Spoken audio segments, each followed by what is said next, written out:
guys, it's Phil the MMA Dude back with the Split Decision Podcast, episode number 66, here with my always brilliant co-host, the Fight Geek. And Fight Geek, how are you doing today? Obviously, this is not just a normal day or a normal week in America in particular. It's a really tough time in the United States, and I did want to legitimately ask how you're doing. Yeah, man, I appreciate that. I'm doing okay myself. Obviously, my heart's breaking for what's going on in the country right now and all the people that are hurting, and just trying to do my part, listen and learn, and kind of try to learn the new normal and maybe get back to normal. So appreciate the time to come talk fights with you. Getting through it. How are you, man? I'm doing okay. And the last thing I'll say on this, guys, we really go out of our way making this an MMA podcast. We do not come here to talk politics because, frankly, we don't want to talk about it. And most of all, we know that you guys don't want to hear it. You guys don't come listen to us for politics. The last thing I wanted to say is, we cover fights every week, and these fighters are from all different parts of the world, black, brown, all different types of people, white. And we fully support all of them, and we hope that everyone can truly learn to love and accept everyone in the world. I truly believe that we were all created equally, and that is all I will say on the subject, because we are an MMA podcast. Time to now move along to the MMA, and that's going to start with my opening question for you, Fight Geek. So here's my question. A few days ago, on Twitter, I said that Gilbert Burns beats Kamaru Usman. This was right after Burns' amazing performance against Tyron Woodley. Do you agree, true? Just straight up, do you agree, true or false? I think that's a tad bit of a knee-jerk reaction on your part because of Gilbert's I knew you were going to say, oh, come on. Phenomenal performance, little recency bias. I still think that Kamaru Usman would probably be a slight favorite there. Kamaru Usman's a very well-rounded guy, and I don't think that he would be on his back foot like Woodley the whole fight. So I think that's a much closer fight. I think saying that Burns would beat him easily is a little bit of a stretch at this point, but it's a lot closer fight than people realized a week ago. So absolutely. And if I can just quickly say, because I got so many people saying exactly what you said to me, Fight Geek, perhaps not without justification, saying that's recency bias, Phil, you're crazy. Let me tell you really quickly why. Wrestling. Okay, Usman may have the slight advantage on wrestling, but one thing that we found out... Slight advantage? I think we saw, Did you see Burns against Woodley?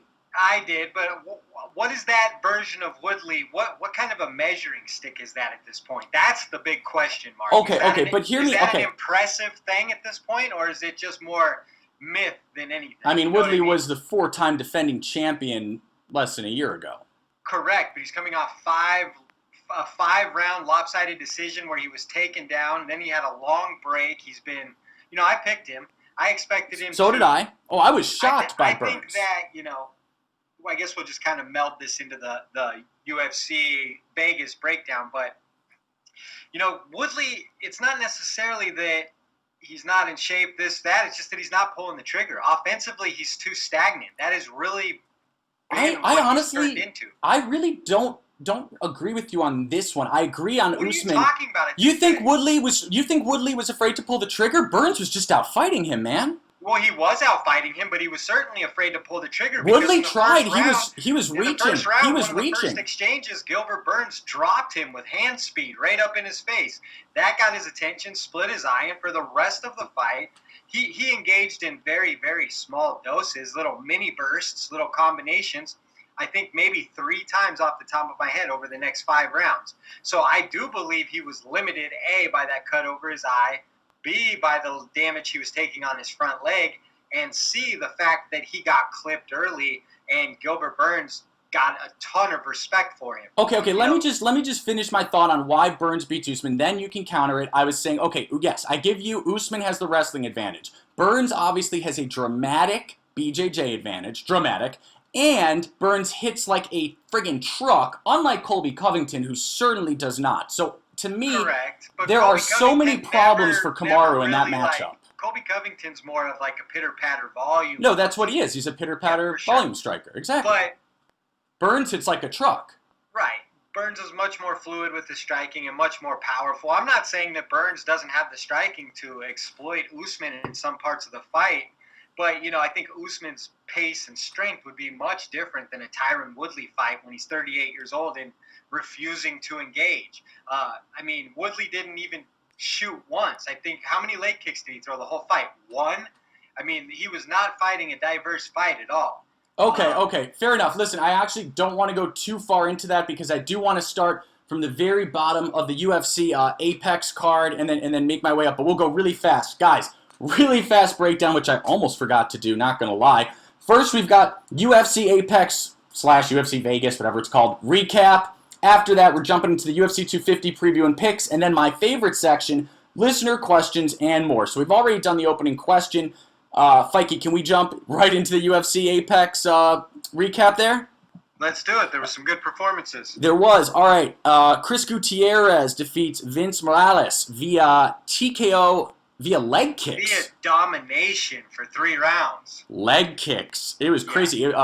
427 of round number 2. Up high, down low, all rounds with the footwork. I mean, that was a one-sided beating. Great performance by Chris Gutierrez. Totally agree. Okay, moving on. Casey Kenny defeats Luis Smoka via submission.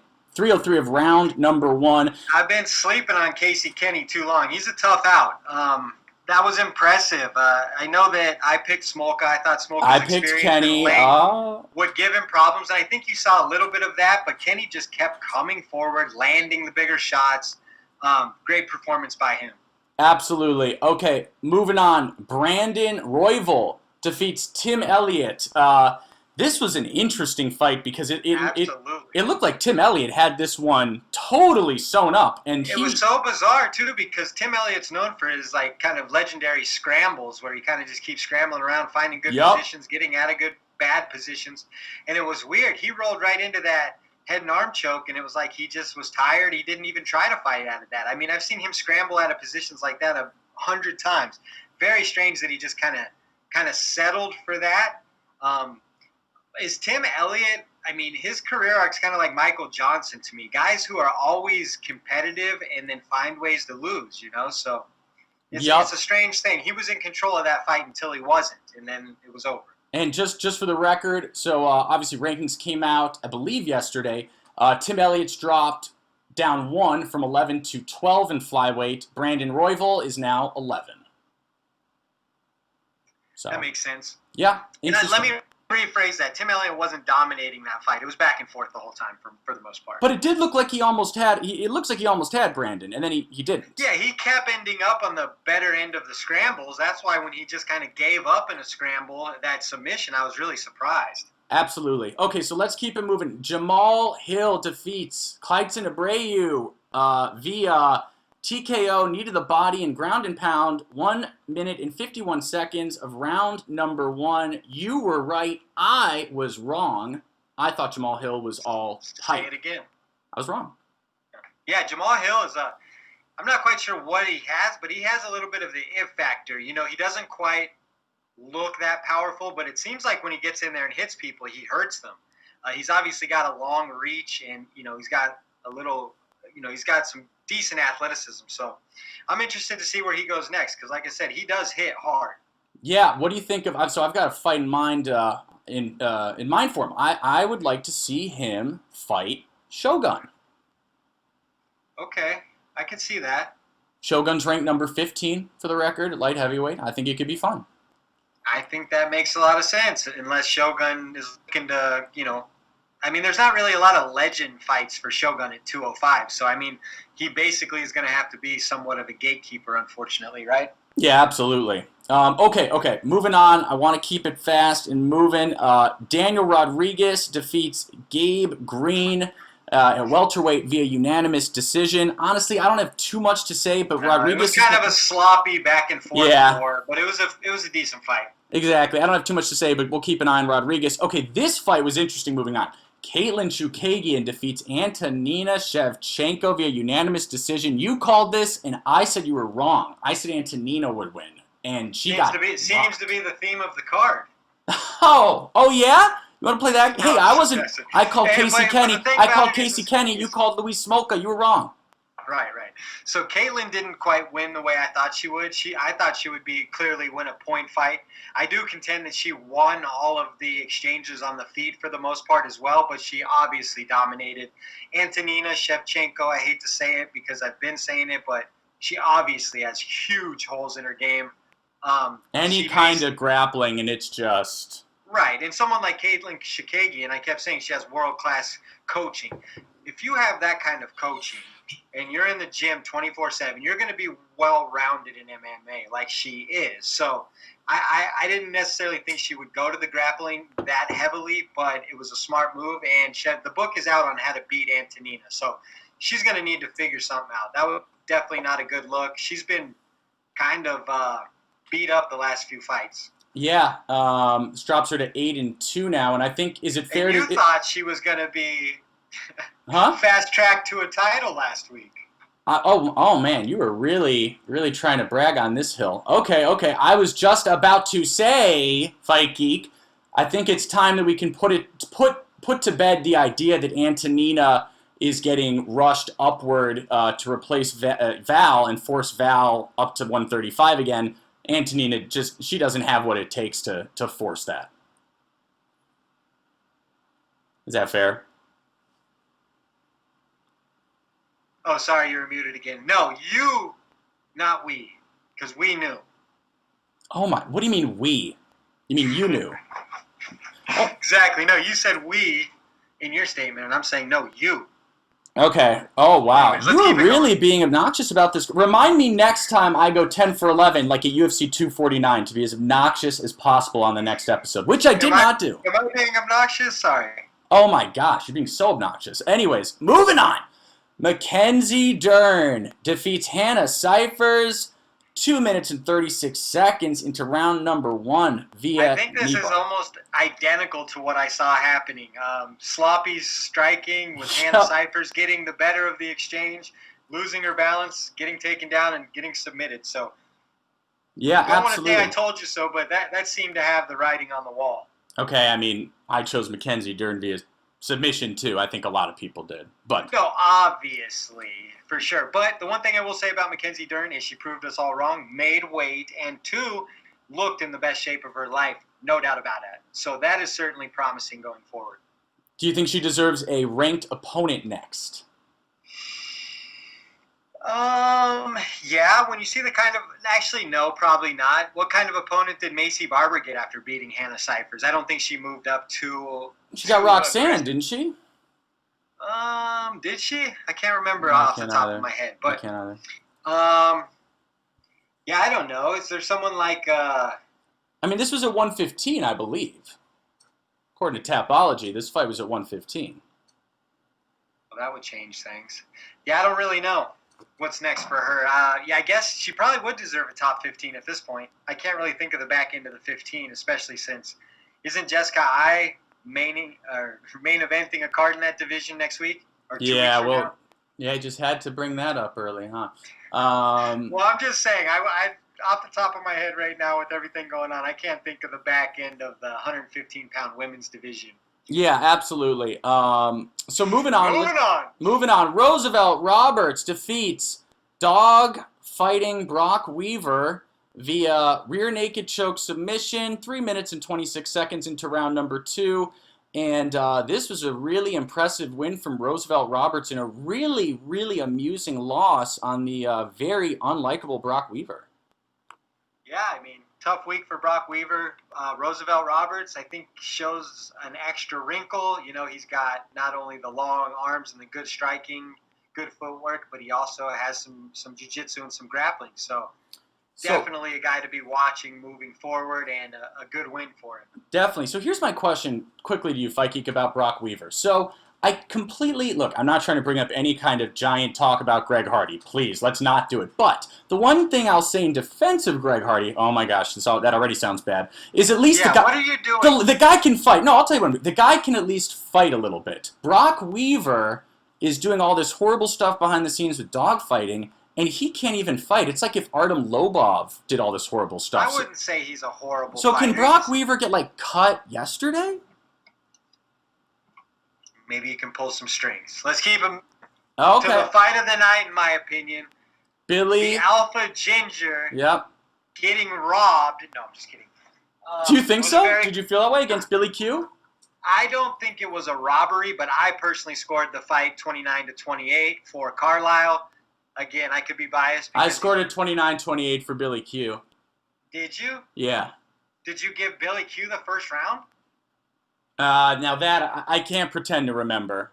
Okay. I know I scored it 29-28 for Billy. I really thought that Carlisle, even though he was in some tough positions, was able to muscle out in reverse positions quite a few times. I thought he actually landed some bigger shots with more variety, but Billy Q had the better motor, as kind of customary for him. So obviously I wouldn't say it's a robbery either way, but yeah, I had Spike winning that. So okay, great fight. I think both guys have quite a bit of potential, so I really enjoy watching both of those guys fight. Moving on to Augusto Sakai versus Blagojoy Ivanov. I know that you chose Blagojoy Ivanov. I chose Sakai. You kind of mocked me. Moving on to two guys I don't necessarily like to watch fight. No, I'm just kidding. Augusto Sakai won that.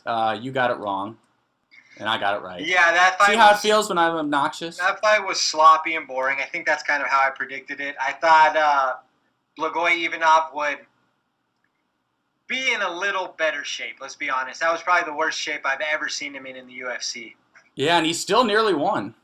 He nearly won, so if we would have got a normal, like, full camp Ivanov, I think he might have been able to turn it, but he was gasping for air at the end of that fight. Yep. Okay. And now moving on to the main event, which we've already touched on, so I don't want to spend too much time, but Gilbert Burns defeating Tyron Woodley. I'm just going to say it straight up. Guys, I don't feel like I get big fights wildly wrong all that often, although now people are going to light me up for that. But look, I admit it. I got this fight totally wrong. I thought Woodley would dominate. I couldn't have been more wrong. Burns whooped Woodley's ass. I was shocked. I was so impressed. And I really, really think that Burns should absolutely be the #1 contender, Fight Geek. I don't know why people keep hating on that. He beat the #1, so now he's #1. It's pretty simple. Am I wrong? You're not necessarily wrong, obviously, because it's so bottlenecked at the top that people have their preferences. You know, obviously, Colby fought a very close championship fight with Usman, so there's intrigue there. Jorge's kind of a fan favorite who, you know, the casuals want to see, so he's got a claim to it.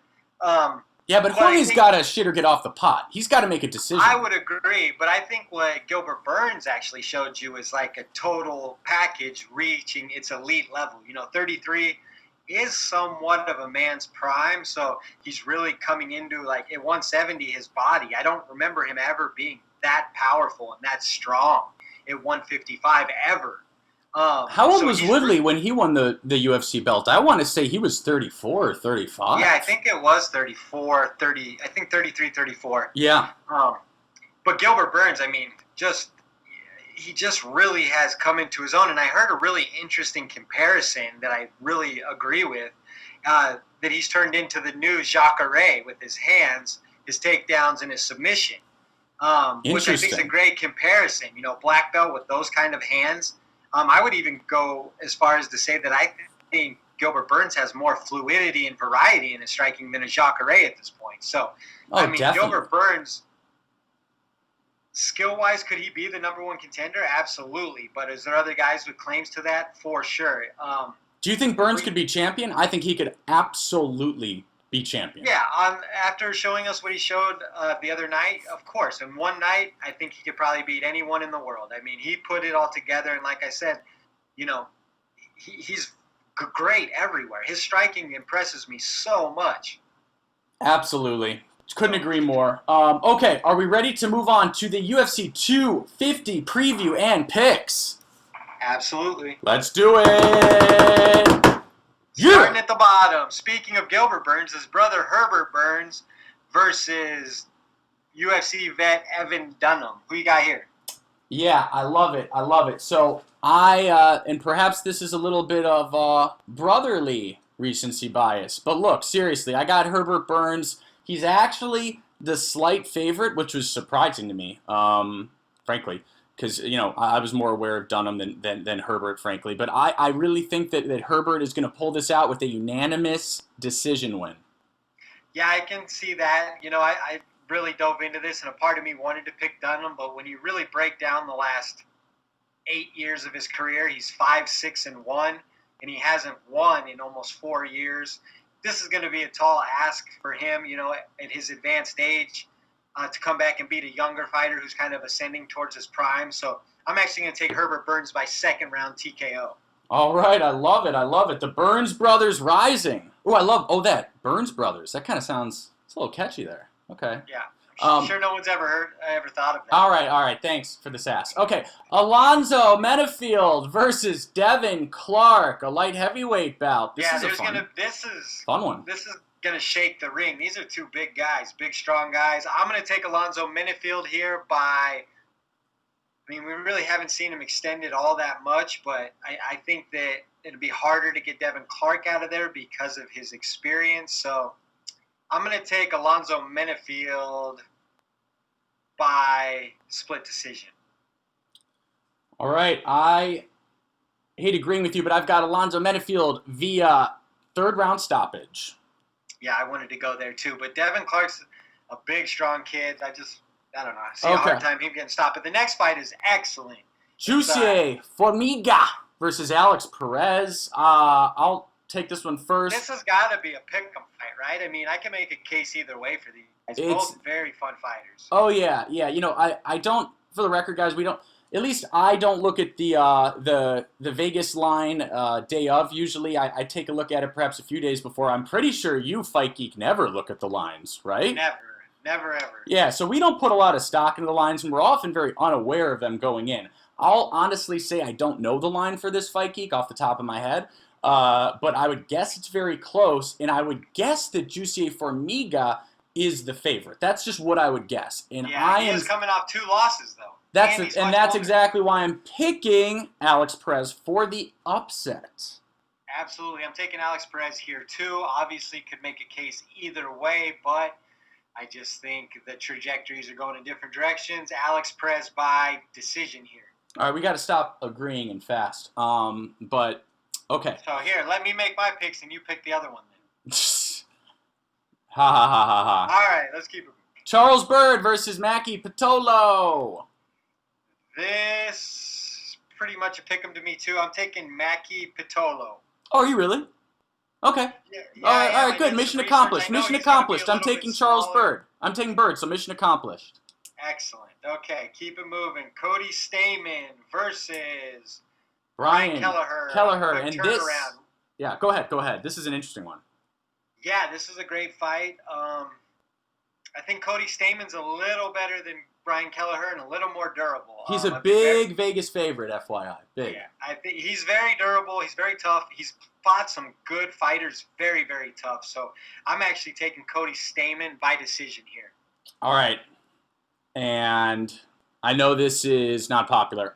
Look, I'm taking Brian Kelleher via unanimous decision in a huge upset. Would it be? I don't know. I guess it would be. It'd be a big one. Stamen's like minus 350 or something big. Really? Yeah. Okay. All right, moves us to Ian Heinisch versus Mir Shark. Who you got here? This should be another tough fight to pick. Very evenly matched. Now, you mentioned, you asked me earlier about pick'em fights. I'm pretty sure this fight is a 100% pick'em, like minus 115, minus 115, straight up pick'em. Yeah, it seems that way. It could go either way. Obviously, Ian Heinisch has some advantages, but if Mir Shark can hang in there till he gets tired, he's definitely could be a victim of another submission. But with that being said, I'm going to take Ian Heinisch to control this one and wear Mir Shark out and win a unanimous decision. I am going to take Heinisch with a third round submission. Okay, moving on to Alex Caceres versus Chase Hooper. This is an interesting matchup. It's very interesting. And can I just say, I didn't realize until today that Chase, not only are Chase Hooper and Sugar Sean O'Malley on the same card, they're back-to-back. Is that exciting? I don't know. I just think they've always reminded me of one another in comical ways. Yeah, one is like the good brother with like no. Or Yeah, not exactly. Brother, but like the clean cut brother with no tattoos, and the other one's kind of like the other stoner side. kid. Yeah. Yeah. So, no, I can see that. But with that said, I don't think Chase Hooper's ready for Alex Caceres, who's a very tested game vet. Yeah. I think Chase Hooper learns levels to this in this fight. I think Chase Hooper has some good potential, but I'm taking Caceres via unanimous decision. And that's so interesting because, look, I completely agree with you.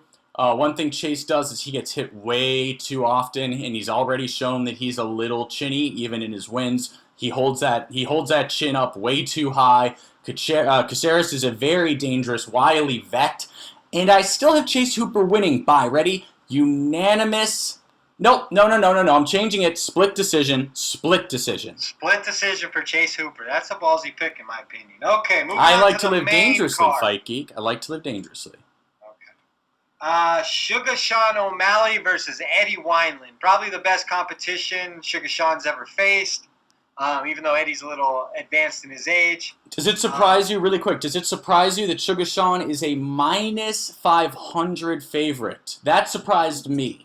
No, because I think we've seen Eddie have, some back and forth performances over the last few years of his career. Obviously, Sean's coming off a spectacular performance and is trending straight up. Yep. So it makes sense. I'm sure everybody is putting money on O'Malley, which is pushing him up. I would normally say this could be a trap fight, but I really don't see that happening. I think Sean stops Eddie Wineland in the second round. Oh, you think he stops him? Yeah, I think he'll stop him. Eddie has a tendency to get hit quite a bit. Sean has gotten bigger and stronger and is very accurate. He lands a lot of his shots, and he throws a lot of variety. I think he's going to pick Eddie apart. Okay, so I'm going to disagree with you while agreeing with you because here's a long story short. I've got O'Malley, okay? But I think Wineland is going to come ready to fight. I think Wineland is going to have a great performance. And I think Wineland is going to push O'Malley to O'Malley's peak, and I think O'Malley will win via split decision. And I hope there's more stops than I'm predicting on this card. There usually are, though, so don't worry. Yeah, I definitely. I have a hard time seeing that one go to decision, honestly. But all right, moving on to another super interesting fight. Neil Magny, Anthony Rocco Martin. Yeah, I have a feeling I know who you're going for this time. Is Kayla Harrison? Are they still together? Is Kayla going to be there? I don't know. I don't know if she's still in his corner or not, but I'm actually going to take Neil Magny. I think he has a 6.5-inch reach advantage. He has more, top-end experience. And when Neil came back for his last fight, he looked like a reinvigorated fighter who had added to his toolbox. Probably one of his best performances ever. Same could be said for Rocco Martin, but I think that Magny will just be a little too savvy, a little too much of a game vet for him, and just win a split decision, Neil Magny. I think the one advantage that Anthony Rocco Martin has that you're not considering is the weaponization of Kayla Harrison's annoying voice.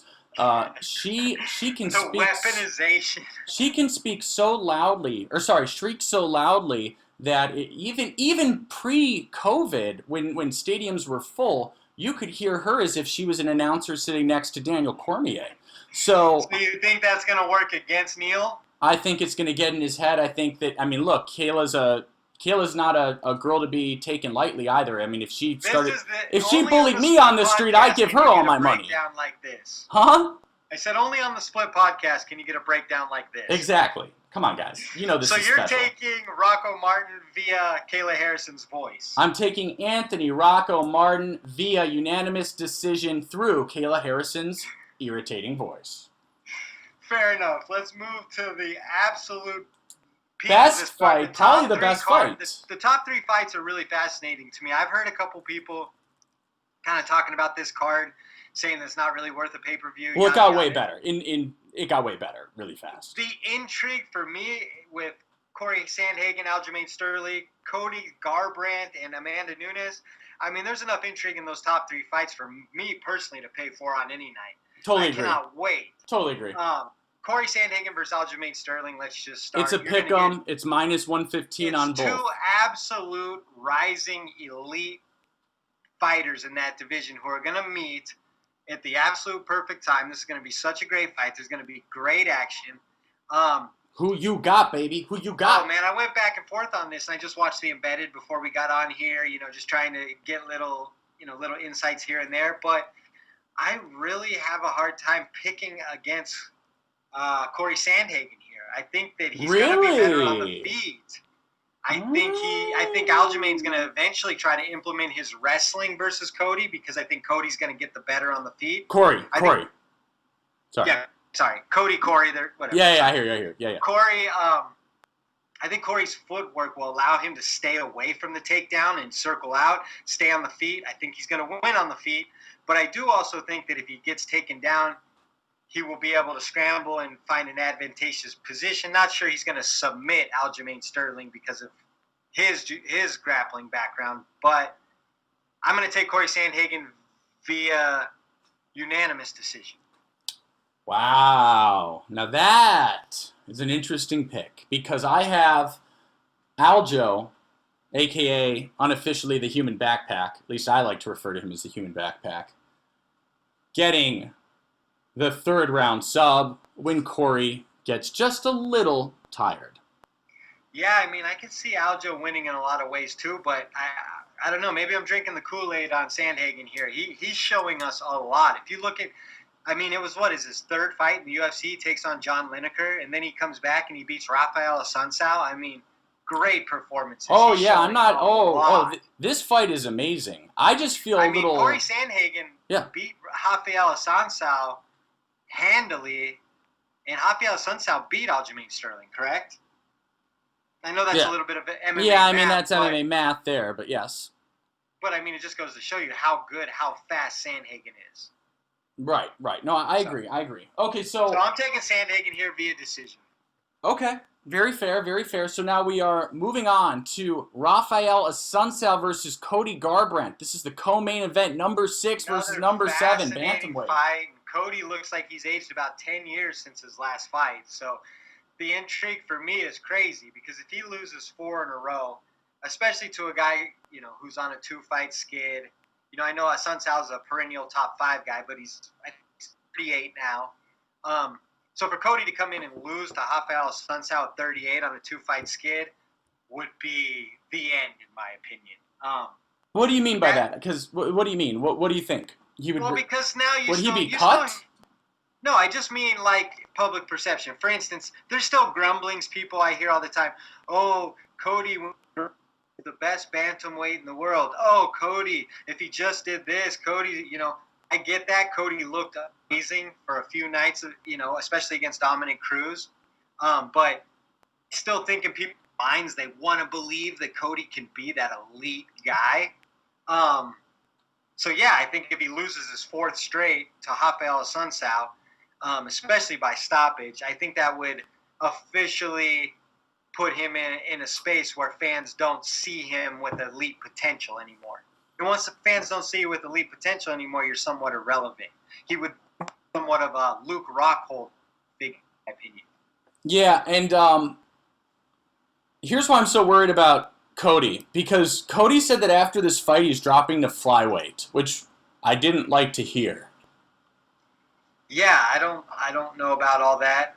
That doesn't give me confidence in Cody's, hunger to succeed in this fight. Do you know what I mean? Also Cody's had a problem with his chin. Cutting his weight is only to make that more of an issue, right? I think we've seen over time that guys who cut weight have a harder time taking a shot. Often, but to be fair, that's not always the case, and I'll point to Jose Aldo, who got slept in a single punch by McGregor and took everything Marlon Moraes had to give him very well and said, "Thanks, sir, I'd like some more." Yeah, I can see your point there. But yeah, you're right. I mean, that is usually how it plays out. So with all that being said, who are you picking? Yeah. So look, I got Assunção by split decision. No way. I think Cody No Love returns here and beats an older Assunção and gets back on the map. I don't think he's going to stop him, but I do think Cody will be as sharp in his focus as he's ever been. So I'm taking Cody Garbrandt via split decision. All right. And now it's time for the main event Amanda Nunes versus Felicia Spencer. And before you pick anything, Fikey, I just want to say something about this fight. Look, people are sleeping on Felicia Spencer, and it's that simple. I see people tweeting all the time that Felicia has a chance, though. So she definitely has a chance, and it's crazy to say she doesn't. It's very MMA Twitter hipster right now to be talking about Felicia Spencer's chances. I think that's like kind of the hip thing to do this week, right? Oh, no. I think the vast majority of people are laughing at Felicia, saying that this is a joke fight. I'm not seeing that at all. But really? I think that Felicia Spencer has a small chance. Well, because here's the question. I mean, to me, and you tell me what you think. In my opinion, Amanda's got to either put her away with striking in the first 2 rounds, or things get really weird. Because, as we saw with Amanda and JDR, right? Take that fight. Yeah.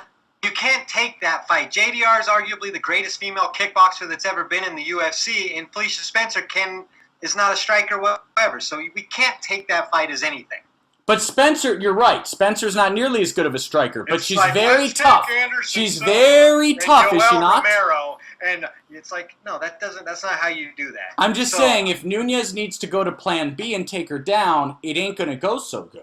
But you don't know that. How do you know that Felicia Spencer's a better grappler than Amanda Nunes? You don't know that. I feel confident that Spencer's better on the ground than Nunes. But guess what? It don't matter. It don't matter. It don't matter. I got Nunes. I got Nunes by TKO at the end of the second. I think this is part of the conversation. I act like goes to the ground that Felicia Spencer is going to be like levels above Amanda Nunes. You believe that? I don't believe she'll be levels above. I believe that she will be above. You think she'll be above? You think she'll be more powerful and stronger than Amanda Nunes in those positions? Are we talking about not striking, obviously? No, I'm talking about Amanda Nunes was able to hold GDR down the majority of the fight and keep it exactly where she wanted to stay comfortable. GDR doesn't know anything about Brazilian Jiu-Jitsu. She's literally a Dutch kickboxing police officer. Literally. Agreed. But what I'm saying is why are you so sure that if Amanda Nunes wants to go to the ground that she can't with Felicia Spencer? We're not talking about Damian Maia here. I mean, who is she submitted? I mean, everyone she's been put in front of, basically. Right. No, I'm just saying, like, at the highest level, obviously. It's a relative question. I'm saying, has she submitted someone on the level of Amanda Nunes? I just think that's a little bit of a stretch. It's like, oh, if it goes to the ground, she's in huge trouble. She doesn't need to submit Amanda to win the fight, though.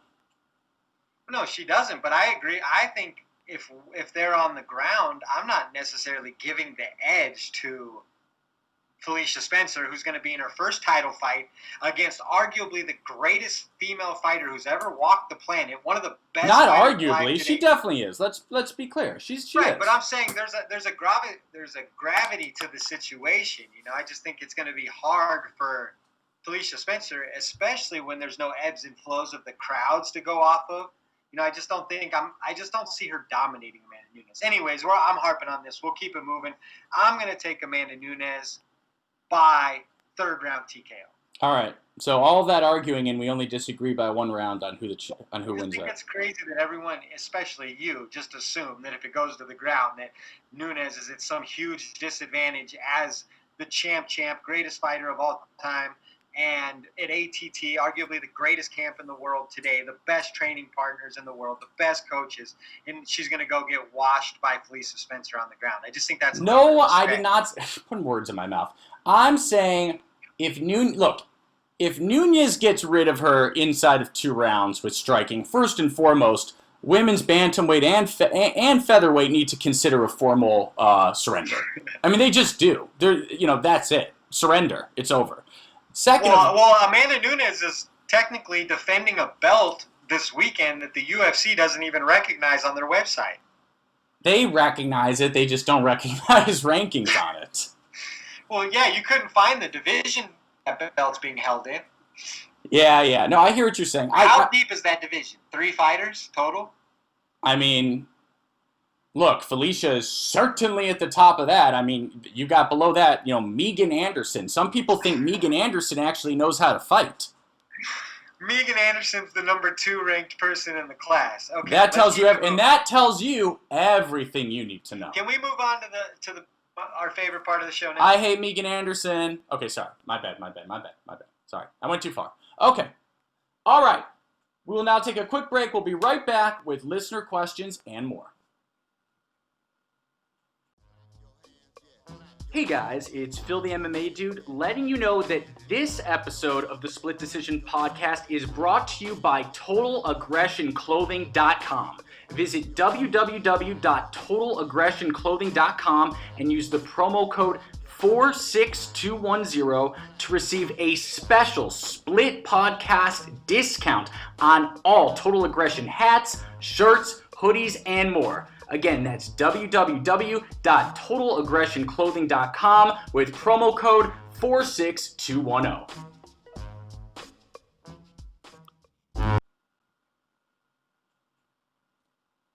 Hey guys, it's Phil the MMA Dude, back with the Split Decision Podcast, episode number 66, here with my brilliant co-host, The Fight Geek, and it is now time for my favorite section, Listener Questions! Alright, we got a bunch of them. Let's get into it. Alright, let's get into it. Our first question is actually an audio question from Juice Jackson from Fighting With Myself podcast, and here it goes. Alright, this is Juice from the Fighting With Myself podcast, and it's time for my Listener Question! What's up, Phil? What's up, Fight Geek?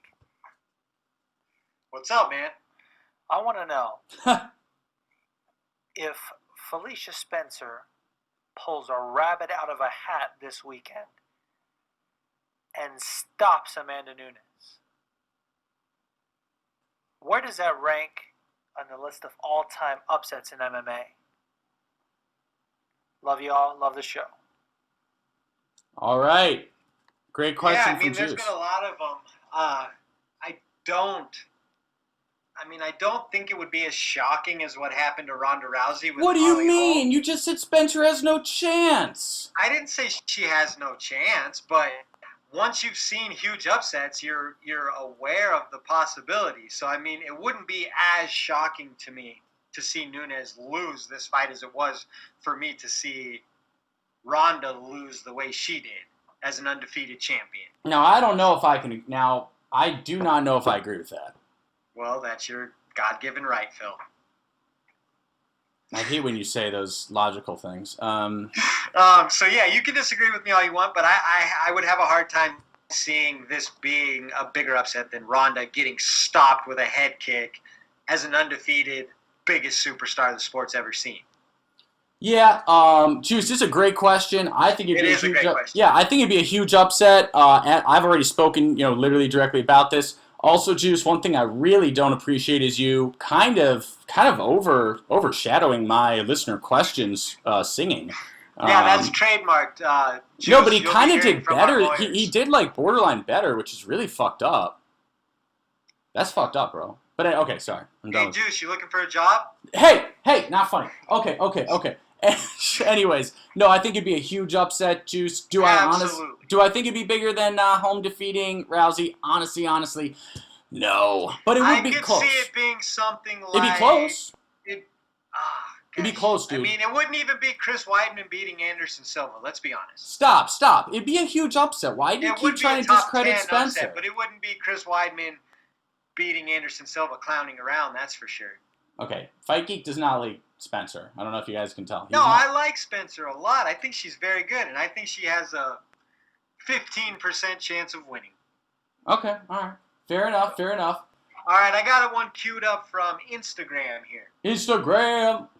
From N_web1212. He says, where does Cody go from here if he loses? To the regional scene? He goes into obscurity, and he goes back to his wife, which is a great consolation prize. Yeah. Let's hope that wife stays with him through a fourth loss. No, He I'm needs- kidding. he I'm needs to kidding. get I'm back- joking. I'm joking, everyone. No, for sure. Yeah. But he Everyone definitely relax figure out with your something with that 2020 hairline to do cancel the comb over or culture. whatever. It's a joke. It's a joke. I'm sure Mrs. So yeah, I Garbrandt mean, is very. I think the public perception of Cody with a loss would be a lot like Rockhold. It would be like what could have been, but he turned into a chinny guy who couldn't win anymore. So there's a lot on the line for him. Literally his career. Will he still book another fight if he's on a 4-fight skid versus someone lower in the class? I'm sure he would still be able to give fights, but I think it would be hard for him to rebuild himself off of 4 losses in his career, for sure. Yeah, let's just hope he doesn't say something like, yo, guys, I'm super focused. I haven't had sex with my wife for 3 months, so that's how I know I won't be emotional. Hopefully he doesn't say that again, because last time I was like, I think you're going about this in the opposite way. So No, I mean, yeah, for sure. Cody, we've seen Cody at his best. He's obviously has elite potential. My question is he damaged goods mentally because of the 3 knockout losses that he's taken? Is he going to be able to disengage from that type of aggression? And I think he probably will. That's why I'm picking him. But if he's unable to, it seems like a death sentence for his title prospects for sure. yeah, and but I want to be really careful about talking about this, but it is worth mentioning really fast. I know nothing about MMA fighting. I've really never had any kind of even amateur MMA fights. Definitely have never had that. I've had Muay Thai fights and I've had a lot of amateur boxing fights. And I'm no expert and I'm no Cody Garbrandt, who's an ex-champ. But I have never once in my entire life heard that it's a good idea to refrain from sex before fighting. I've never heard such a thing. That's because you're ignorant. Oh, that's because I'm ignorant? Wait. Yeah, I can't wait for this talk. Oh, yeah? I've heard the opposite is true. The Bible of the MMA community, yes. The Hicks and Gracie documentary Yes. Choke, he specifically talks about not having sex before the tournament so that he's able to have all of his angst and testosterone and juices for the fight. I don't know how. I mean, I don't know how that would help. That would make you so much more.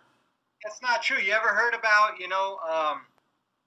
Lawrence Taylor sending the prostitutes to the running back the night before games and stuff like that? It does make a difference. Once you release those reserves, you're not quite as aggressive, and I would almost go as far as saying that's medically proven. But so you don't think that Cody has been fighting over emotionally? Well, no, I'm not saying it. I mean, he literally has been fighting like an idiot. But that might be because Cody's an idiot, not because he hasn't well, had sex. okay, fine.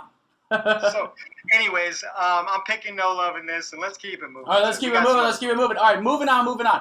I have got a DM question from @Yasser_S17.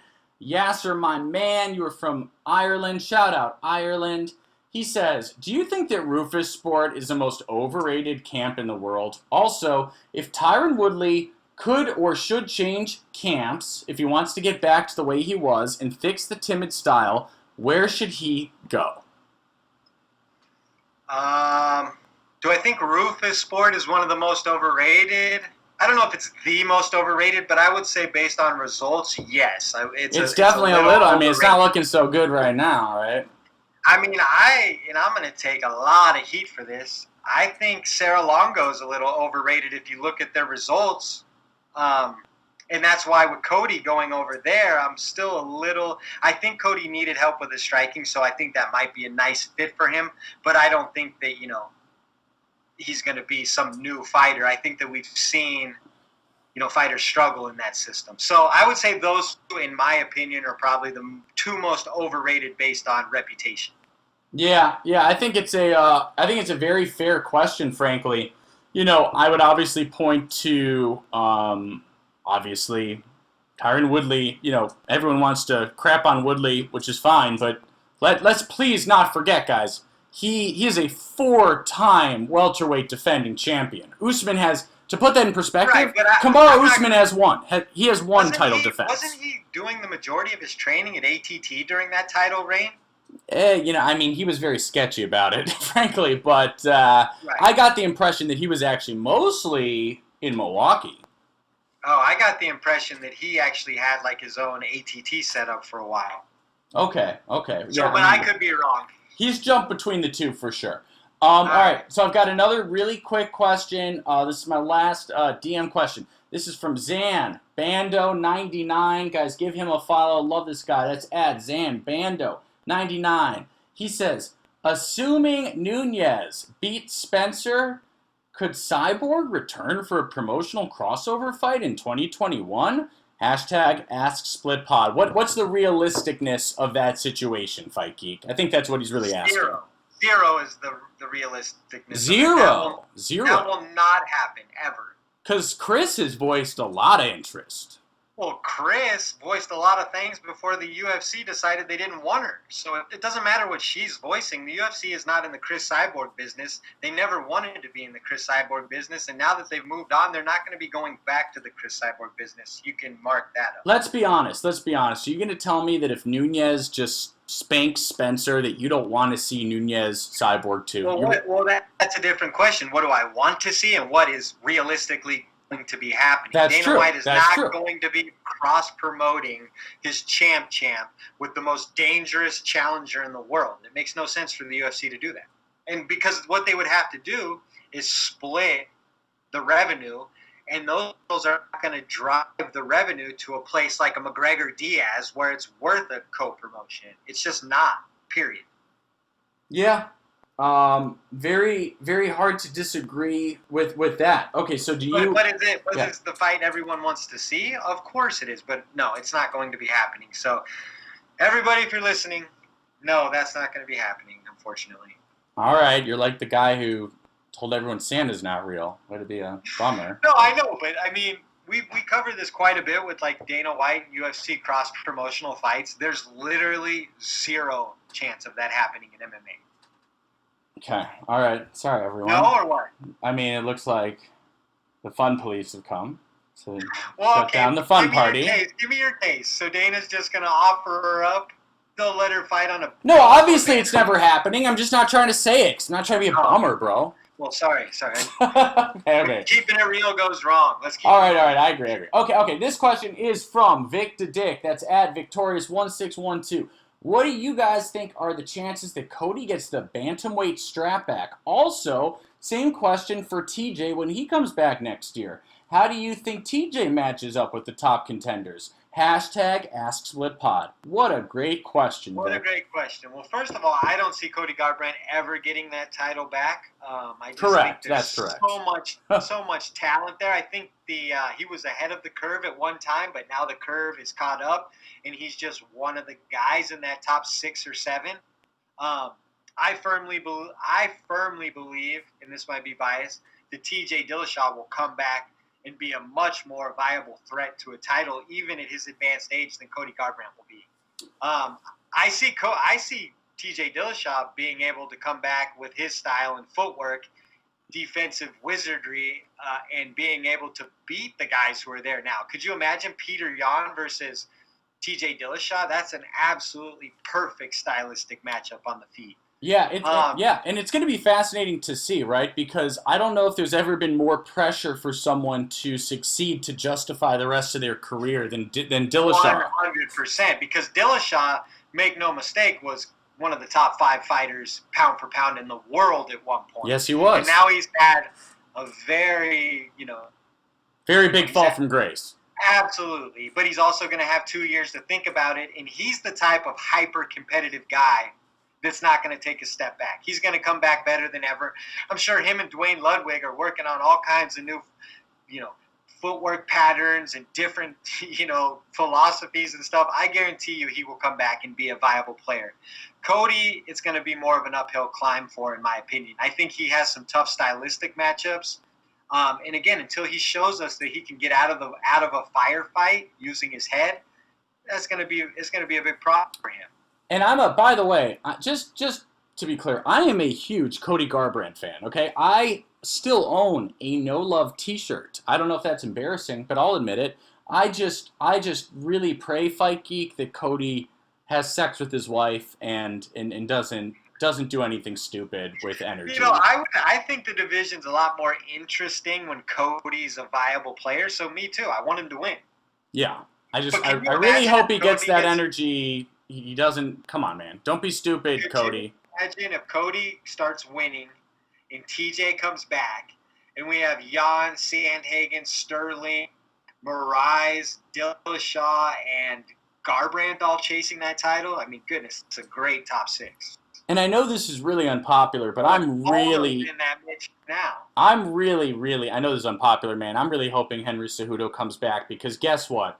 A lot of you guys don't like him, and I get it because he's weird. But guess what? He beats the shit out of all those guys. Sorry. Yeah, for sure. He's the best bantamweight at this point today, 100%. So he needs to come back because it damages the belt if the best bantamweight's not there.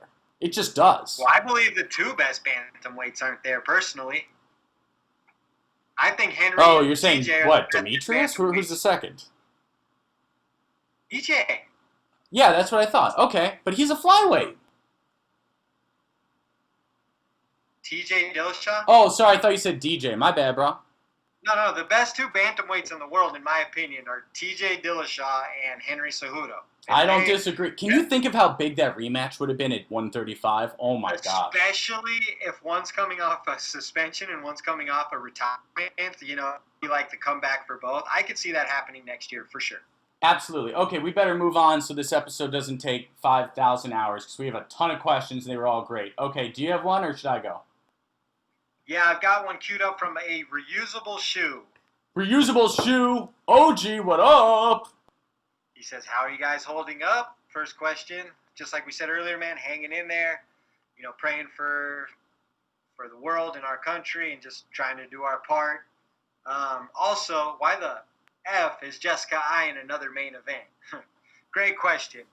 I honestly have no idea. All I can imagine is that, there literally is no justification for Cynthia Calvillo versus Jessica Eye being a main event. So I don't even know how to justify that. You got anything? I mean, yeah, the first thing I'll say is I thought... Is it the worst main event in UFC history? You always beat me to it. I was just going to say, I can't think of a worse... at first I thought of, I think there was Olenek versus Mark Hunt, but that's much better in hindsight. Much Mark better. Hunt's like a fan. No, I know. No, I know. I'm pretty convinced this is the worst main event of all time. I feel pretty good about that. If anyone, especially any female listeners, if you guys think I'm being in any way sexist, please tweet at me. And if anybody else let me know the worst main event, please share in the comments. Yeah, no, please share it. Seriously, I'm all open to hear whatever is worse. I'm open ears. I don't think there's a worse. I have no idea how this is even possible. I would just imagine that based on other fighters' availability and schedule, this is just something they had to do. I can't imagine they wanted to. I mean, what's so weird about it, Fight Geek, really quick, what's so weird about it is, women's MMA has come so far, right? It's come so far. And there's many better matches you can make for a women's main event. Or at least more intriguing matches. I think this will be an okay fight. I mean, Cynthia Calvillo versus Jessica Eye, they're gonna punch each other in the face a lot. So I mean, it's not gonna be the worst action in the world. It's just hard to stomach as a main event. I'm just not trying to see that for 5 rounds, at all. Well, you're gonna get a whole week of Jessica Eye. What am I going to do? Tell my casual friends who barely know who Israel Adesanya is? Yo, guys, come over. It's Calvillo versus Jessica Eye. And the only highlight you have of Jessica Eye is her getting decapitated by Valentina Shevchenko. Well, let's not forget about the highlight of her saying, "Let's go, Evil Eye, let's go." I think only her coaches were chanting back, so... I'll never forget when she did that before UFC 238 and then no one responded. Sorry. Okay, yeah, go ahead. All right. Got one from Jokers LL. Jokers LL, what up? Love this guy. He says, think the rankings should be expanded past 15 per division. Would it be too complicated to make it 25 or 50 per division? I think deeper rankings would help structure each division more. No, I don't necessarily personally think we need to rank them outside of the top 15. If you're really interested in that, I believe Tapology ranks them worldwide, correct? Yeah. And really quickly, guys, Tapology is paying me absolutely nothing, although maybe I need to reconsider that and try to demand money from them. But they are, as someone who's always looking for really accurate, up-to-date information, especially during this period where fight cards are changing by the minute, I highly recommend Tapology. They're fantastic. Do not go to Wikipedia. Oh my gosh. Tapology's great, and I definitely agree with you, Fight Geek, on that. I just think once you got to the 25th best guy in the division, it's a little pointless to be ranking them. I mean, they're so far away from a title shot that what does it really matter if you know that 25 is fighting 19? I mean, is that really... No, absolutely. And by the way, the other thing I wanted to bring up really quick, Jokers, is I'm just trying to get a hold of exactly how many fighters there are in per division in the UFC, and I believe that there are almost definitely less than 50, at least in the vast majority. I think there's only 350-ish fighters on the roster across all the divisions, so you can do the math there. Yeah, I definitely, yeah. So Jokers, it's a great question. It really is. It's a very creative question. It's a good question.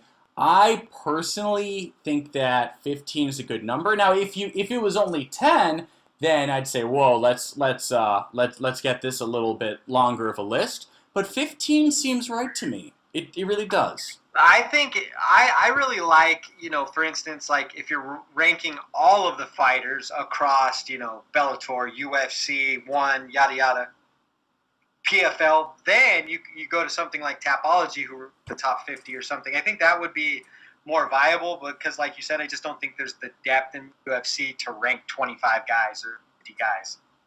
I don't even. Yeah, and again, I really don't think there's even. I don't even think there's 50 people in each division. Does flyweight have 25 fighters? I mean, I think it's around. I think it's around that number. No, I would imagine that they have probably less than 20 on the roster. Okay, all right. So moving on, this is a question from my man at Mixtaman, MICKSTAMAN. That's at his name is Mixtadoodoo. Love this guy.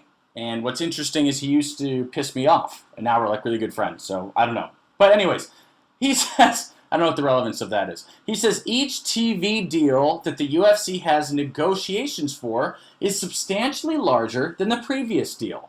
If the new Reebok or new company deal follows this trend, netting larger payday for fighters, will it all have been worth it in hindsight? #AskSplitPod.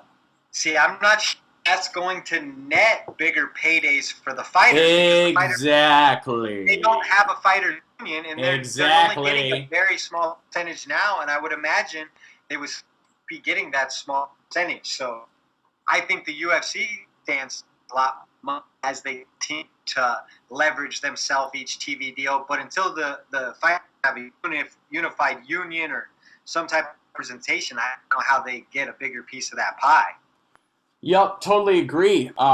Mixed. I would say that I respectfully disagree that a higher negotiation deal will lead to higher pay for fighters. It's that simple.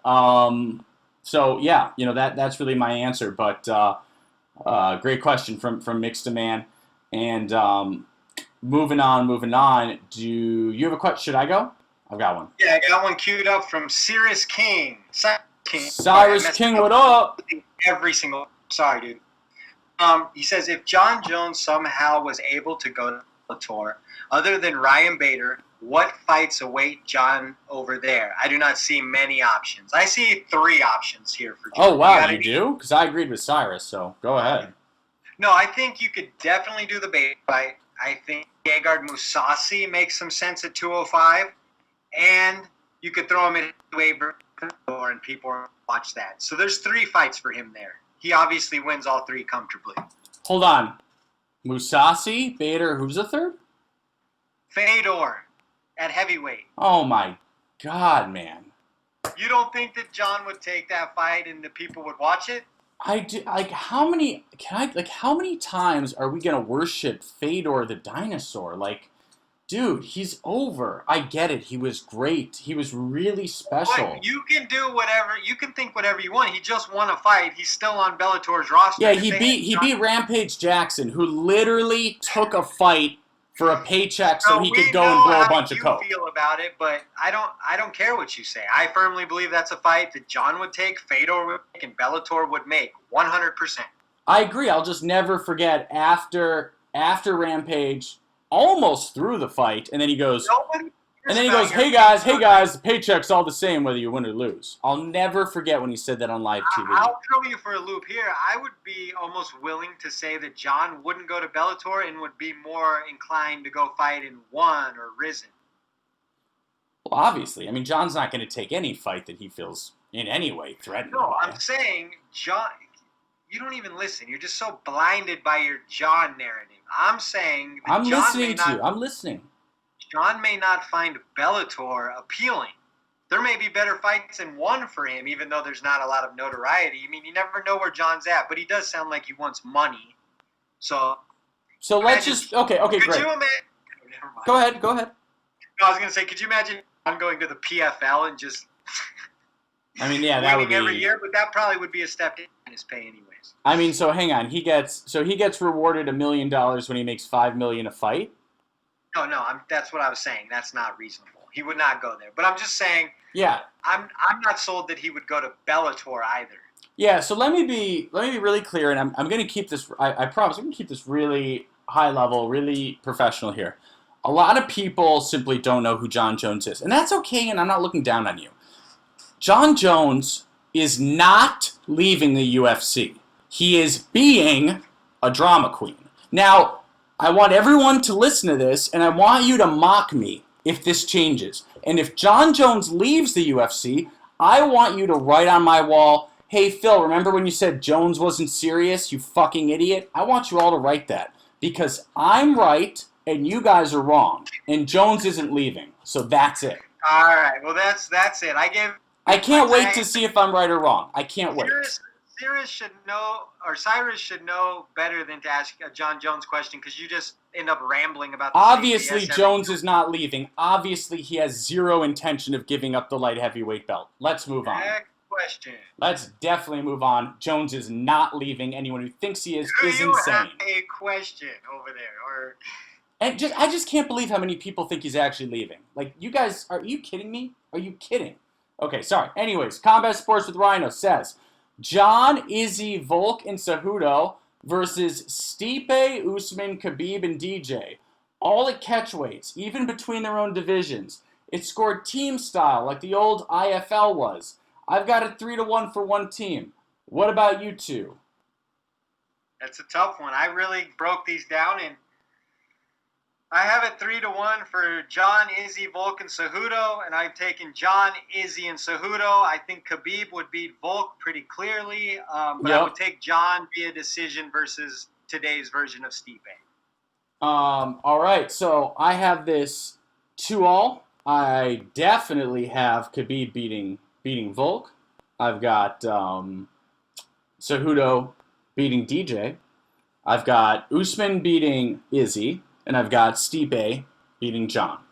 Yeah, we basically saw the same thing. I waffled back and forth on Stipe and John, but if you can, John's not beating Stipe. And if he thought he was, he'd already be up there. You're so insane. DC was giving Stipe problems with his quickness. DC didn't give John any problems with his quickness. Do you know how much quicker was John fighting clean, or was he juiced to the gills on performance-enhancing drugs? I'm sorry, I do forget. Either way, the speed difference and the mobility difference between John and Stipe would be a gap. And Stipe's a mobile heavyweight, even though he's aging a bit. He's still quite a bit older than John. So you think John beats Stipe Miocic? In a point fight, absolutely. Moving on, got one queued up. And he asked bold predictions or major upsets for the rest of the year in any UFC division. I'm always curious what you're thinking. Big upsets. You got any big upsets that potential for the rest of the year, Phil? Yeah, so my first thought is so I know that UFC 251 is not finished. I know that Volk versus Max 2 is definitely being targeted for that. I don't know I don't think it's for sure.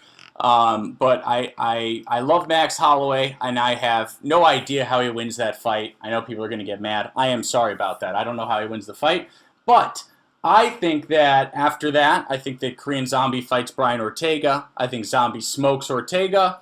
And I think Korean Zombie beats Alexander Volkanovski in December to become the featherweight champion of the world.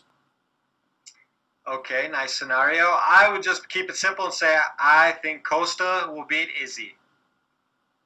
Yeah, and just for the record, I formally agree with that as well. Yeah, so that's my bold prediction. I don't know how Izzy gets through that. I know I underestimate him a lot. I don't know how he gets through that fight. Yeah. Okay, got another one here from Kev. He says, Kev, what up? He says, do you guys think John leaving would hurt the heavyweight division or benefit it? I believe that if John left and the title was vacant, it would give other light heavyweights like Ozdemir, Rakic, and Ankalaev a chance to get a higher profile fights. Thanks and keep up the great work. Honestly, John leaves, I think 205 is a wasteland for a little while. I don't think there's many draws in that class, so you wouldn't even be able to really headline anything other than the title fight. So you really think so? You really think so? Yeah, I think if John leaves, that class loses a lot of luster. I mean, he is the elite fighter in that class, and I don't know if we have a lot of pound-for-pound type elite fighters underneath him. Are there interesting prospects? For sure, but I think that is one of the thinnest divisions in the sport. I mean, I watched Santos and Reyes beat him, so I have to respectfully disagree. I mean, I saw him lose twice in a row and get corrupt decision wins. So I have to think that there's many people ready to beat John Jones. I've seen him lose. I saw him lost his last two fights. I mean, he lost his last two fights.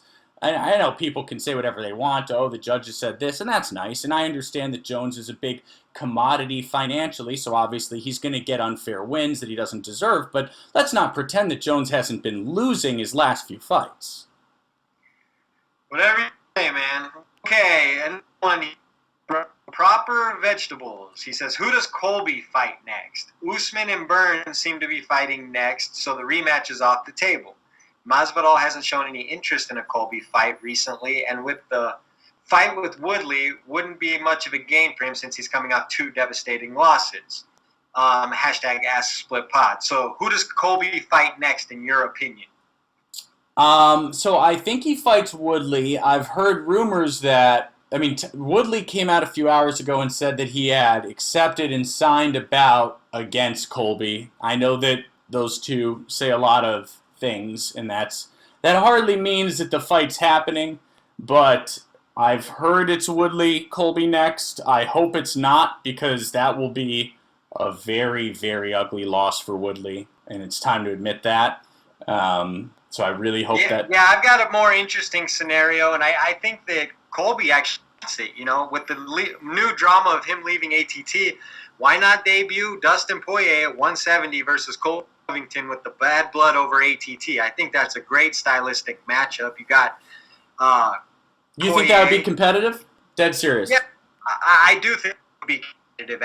I think that on the feet it would be one-sided in Dustin's favor. I think at 170 Dustin would be big and strong, familiar with each other from the gym. So that's a very interesting element to it. So Dustin Poirier doesn't seem intimidating or from any kind of conflict with Colby, which leads me to believe he would be comfortable with that fight. Colby has no other choice but to lash back out at Dustin because the ATTs. So I think that fight is a match made in heaven right now. Obviously, the Woodley fight's interesting. Dustin Poirier has exhausted most of his options at 155. He's a big, strong guy, so you would imagine he'd be filled out and strong at 170. So I think it makes a lot of sense. Yeah, I would welcome that fight. I mean, personally, as someone who I don't even like Dustin Poirier, and even I don't want to see him humiliated like that. But if he were, what if he were able to win? he'd immediately be at the top of the division. I don't see any path to victory for Dustin Poirier against Colby Covington at 170. That's just me being honest. Would it be more competitive than Colby versus Woodley coming off 10 straight lopsided rounds? Great question. I think it'd be about the same. I think Dustin is a little more live, a little more game at this point. He would definitely throw more punches and be able to keep a pace moving forward where Tyron just backs up. Well, that's true. Well, I agree with you there. I'll just never – I guess it's just so hard for me to forget watching Dustin fight Khabib. Khabib goes for the takedown, and Dustin looked like he wasn't expecting this in 5 million years of prep. He was so shocked that Khabib was trying to wrestle him, and I was at a loss for words. I was like, Dustin, what have you possibly been training for? Right. Okay, fair point. Okay, let's keep it moving. Got one queued up from Jacob Powers. Jacob Powers, what up? He says, #AskSplitPod without any word on who Jan's going to fight for the vacant title should the winner of Corey Sandhagen versus Aljamain Sterling get the next shot. Now, we clarified. So I clarified this with Jacob a little bit because I said, isn't Jan versus Aldo next? He said, haha, yes. So I guess what he meant is who comes out of this 4-person tournament alive? And that 4-person tournament being Jan versus Aldo and Sandhagen versus Sterling. Winners fight each. I must be drinking Kool-Aid, but I'm going to take Corey Sandhagen. Wow. Really? Yeah, I mean, I don't know why. I just think, obviously the Lineker fight because of how dangerous Lineker is and the kind of heavy hands he has. And then the Sunsal fight with being such a technician and showing these leaps and bounds. I only expect him to keep trajecting upward or, trending upwards. All of his interviews, he's really balanced. He's really focused. He's got good energy. I think he has everything you would need to be a future champion. All right, fair enough. Okay, moving on to Octopus Toes. That's at Octopus_Toes. He says, what would you guys like to see happen in the women's divisions in the future? Should Nunes and Valentina just keep dominating their divisions until they retire? Should they fight a third time? Or is Wiley an option for Valentina, in your opinion? #AskSplitPod. Wiley is an option for Valentina, but I would heavily favor Valentina at this point. I think Valentina and Nunes will definitely fight at 135 at some point. I would imagine that both of them just keep stacking title defenses until they run into each other again. I know Amanda doesn't have a lot going on at 145, but there's a couple names at 135 she can defend against, and then if Val comes up, super fight, that's easily a couple 18 months or 2 years worth more fights, in my opinion. And then I think Amanda will probably be looking to retire probably 3 or 4 more fights, I would imagine. Yeah, very hard to disagree there. I do think that Valentina and Amanda will meet a third time, especially if Amanda beats Felicia Spencer. Okay, moving on to at Bazman22. He says, what the fuck is going on at welterweight? I like Jorge versus Usman and Colby versus Burns, but that leaves Leon Scott out of the mix. It's exciting and fun, but someone's getting screwed. Who do you think that will be from those 5? Well, Bazman, I think you answered your own question. Let's be honest. It's definitely Leon Edwards. And before anyone gets mad, Leon Edwards' last 2 wins were a win against RDA and a very tight split decision against Gunnar Nelson. I don't even want to insult Gunnar Nelson. I'll just say that word. I'll just say the name Gunnar Nelson split decision, and I'll leave it at that. It was not that close. Come on. I mean, Gunnar almost he had full mount and was trying to finish him at the end of the 3rd. Leon looked absolutely horrified and totally overwhelmed. Would you watch that fight this afternoon? How do you remember that sequence? What do you mean? I saw the fight. I remember it. I guess I'm so confused because everyone keeps talking about Leon Edwards like he's the second coming of I don't know, the greatest fighter of all time, and I just haven't seen anything. I don't know what people are talking about. Not to mention, no one wants to talk about the fact that Edwards already got his ass whooped by Kamaru Usman. People are acting like those two haven't fought before. Yeah, I don't think he's in line for Kamaru Usman. There's definitely a fight for him. It almost feels... I mean, Woodley, where is Wood? But that Woodley-Edwards fight, was always kind of the fight for Edwards to get over. And now that Woodley gets him over, so he's kind of in a spot here. Yeah, absolutely. Okay, moving on. This is from Eduardo. That's at Landa Crew. He says, at what point do you think it's fair for promotion to strip a champion or release a fighter if they're becoming increasingly difficult to negotiate with? Hashtag AskSplitPod. Do you want to go first? Yeah, I mean, it's hard to give a hard stance on this because, each fighter has a different value, and so you're going to have a longer reach with some guys than others, but I think if you don't fight in a calendar year and not injured, then obviously it could be stripped or cut. I mean, I think that makes sense to me. What about you? Yeah, now, okay, I agree with you, but there's a lot of controversy because Stipe Miocic keeps saying I'm badly needed by the fire department during the COVID, the COVID stuff, and I can't train at all because my first priority is to the fire department. So, what do you say to that? That's a tough one because the UFC is really bad if they're stripping a guy who's, trying to rebuild his community or protect his community. But, I mean, at a certain point, it's time. But I don't think it's that time yet. Off the top of my head, it hasn't been a year yet since Stipe fought, has it? No, it is not. I believe they fought in August. Right. So he still has a couple months to make good on.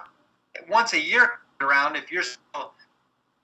I understand he has other obligations, but, at some point, you have to let the division move on. So if he's not able to fight by the fall, I'd almost give him, because of the circumstances through the rest of the year, specifically Stipe, if he doesn't defend by the end of 2020, then I would strip him. Oh, yeah, I mean, if he's not stripped and he hasn't fought by the end of the year... Well, God help the UFC. That would be giving the allowance of COVID, what's going on in the world, a little extra. Yeah. I mean, I noticed that DC tried to literally send him a cage wall and a full workout, personalized gym. I thought that was pretty funny. Obviously, Stipe turned that down, had no interest in that. But I thought that was pretty funny. Yeah, when you're a firefighter, Phil, and you're helping protect your community, code and stuff, it's not that you can't work out. It's that's not what you're focused on. Listen. Yeah. I understand completely. I have nothing but respect for all. Well, you're poking fun at the fact that he doesn't. I'm not poking fun at anyone who's a firefighter. I'm not poking fun at anyone who's a firefighter. My only question is your main priority to firefighters or the heavyweight division? And he may very well say, look, man, my priority is to the firefighters. I think he's made that clear. And I respect the hell out of that. Right. But you can't just hold up the division forever because of it. Then go be forever, a firefighter and come back later. That's why I questioned Phil and said the end of the year. Do you actually have it, or are you just arguing to argue? No, I mean, I think, again, look, I'm a big fan of you've got 1 year from your last defense to schedule a fight. If it's not scheduled by August, I think you absolutely have to strip him. Have to. So you want a hardline stance on the firefighter who's working through COVID. So let's just be real clear here. You're trying to give the impression that he's putting out fires and actively doing... No, he's not putting out fires. But my father... Is he busy working? Because it's unclear to me, Fikey, because he says on Skype he's been at home with his family. So I'm just a little confused on sort of what he's doing. Let's just keep it moving. I get it. I'm wrong. Okay, we got Matt, the MMA fan. He asks, what prospects do you like the look of at the moment? I'm going to find some new ones. My favorite is probably... You have any new prospects? I'm sorry, could you repeat who your favorite is? You cut out for a second.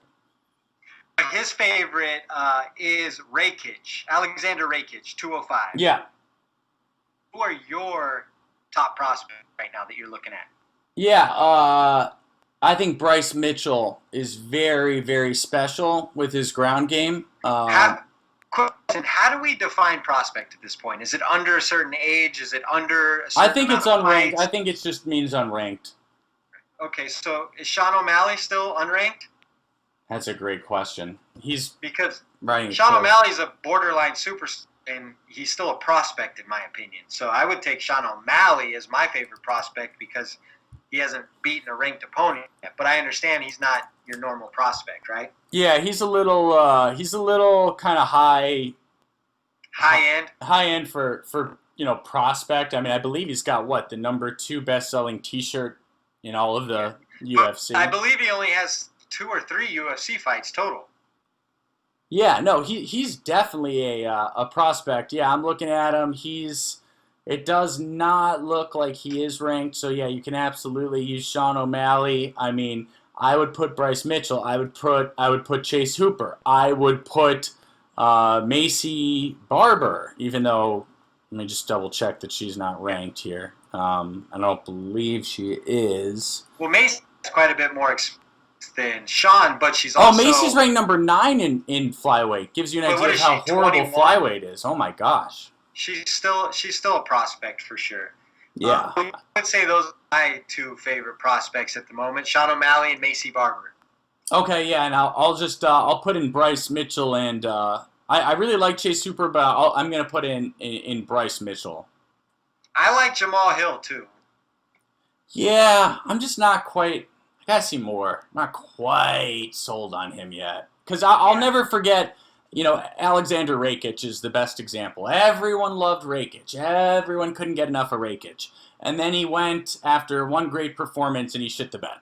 So yeah, but I mean, I would say that Rakic is still a better prospect than Johnny Walker, who's been exposed badly as a high prospect. Oh, yeah. I mean, Johnny Walker's, a famously now big failure.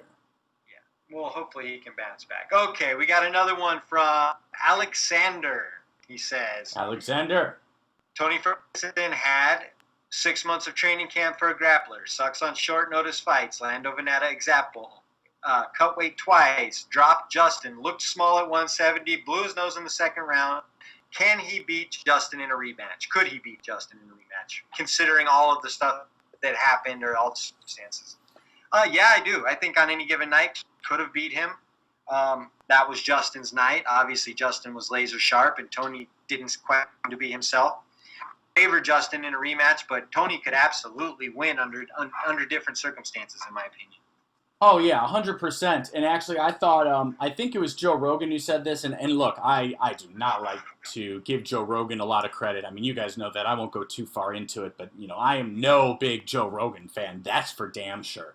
But he said something pretty intelligent, I thought, on his last episode, where he basically insinuated that Tony takes a lot of energy from the crowd, and that the fight would have been very different after he had dropped Justin at the end of the second had there been a crowd. It's very hard to disagree with that. Very hard. Yeah, that's a fair point, but I'm not sure that would have swayed the fight. I'm not either. No, I'm not either. Yeah. But yeah, I mean, I do think that. I think it would have gotten trickier for Justin. I think it would have gotten trickier. The kind of fighter that thrives off the crowd too, and maybe even gets lost in the crowd. So maybe that was the perfect storm of Justin in a more calm environment and Tony in a flat environment, relatively speaking. Yeah, no, absolutely. I think that's very fair. Okay. All right, got another one here from Top Affiliate Network. He says, #AskSplitPod, is Tyron Woodley done? Yes or no? I mean, okay, I love Woodley. My honest, quick, short answer is yes, he is done. For all intents and purposes, he is done. I'm hearing rumors about him fighting Colby. I pray to God they're not true. I love Woodley, and I don't want to see him get humiliated by Colby like I think he will. Yeah, I mean, is there still good fights for him? Maybe, but what he's shown us in the last 2 fights, the last 10 rounds specifically, and I keep harping on this, he's lost 10 lopsided rounds. It's been years now since he's looked like the championship level. So, fortunately, at 38, I do think that, his elite days are over. Now, come back for a good one. I just don't see him challenging and beating this crop of welterweights. It's just too deep and too young at this point. Yeah, totally agree. Did we ask Michael's question about the potential candidates for taking Dana's place as promoter? No, I don't think we Okay, have. so this is really quick. This is from Michael, at Michael QDC. He says, hashtag AskSplitPod. I remember hearing the name of Chael Sonnen as a potential candidate of taking Dana's place as promoter for when he leaves the UFC. What's your opinion? I personally think he'd be awesome. Cheers. I agree with you, Michael. I said this about 20 episodes ago, that my choice for replacing Dana is definitely Chael Sonnen. But I know a lot of people disagree with me. I think even Fikey. That's really the only. Oh, really? You agree? Well, I mean, yeah. I've made some jokes and tossed some names out there in the past, but when you really hone in, I think it's either DC or Chael. Those are two. And DC's and I hate to put it this way, DC is on to bigger and better things even than that. He's gonna be the host of Good Morning America. Oh, he's the next Michael Strahan? I think 100% he's the next Michael Strahan. That makes sense. I can see that, for sure. But, I mean, I do think that the character, Daniel Cormier, would actually be better at that job than Chael's. That's just my opinion. Yeah, I hear you. I don't necessarily disagree with that. It wouldn't be as fun, comical, but I definitely think that DC would do the best job. Yeah. No, I agree. Okay, so now I'm trying to see. Do we have any other questions we haven't hit? I think that does it. All right, man. Take us away. All right, guys. As usual, you can find us on Spotify, YouTube, Google Play, Stitcher, and more. I'm at the Fight MMA. He's at the MMA Dude. We are at _podcast. 4 words. The Split Decision Podcast. Thanks for tuning in, and talk to you next week. Peace. Peace.